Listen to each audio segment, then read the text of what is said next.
এয়া চাওক কেনেকৈ গোমধান আজি ইয়াত বাকলি গুচাই পেলাই নতুন মেচিনত ষ্টাৰ্ট কৰিছে। এয়া চাওক আপোনালোকে, এয়া এয়া নতুন মেচিন।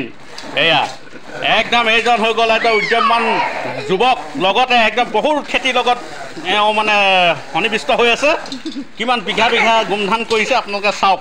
এয়া দম খাই আছে আৰু 3 হেক্টৰ মাটি এতিয়াও কাটিবলৈ বাকী আছে।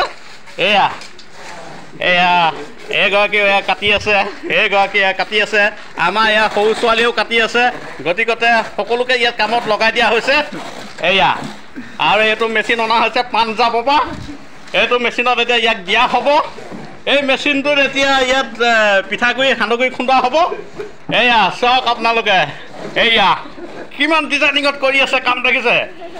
শ বিঘা এনেকৈ কাম কৰি আছে। কোনো ইলেক্ট্ৰনিক নহয় মেচিন, কোনো কাৰেণ্টৰ মেচিন নাই।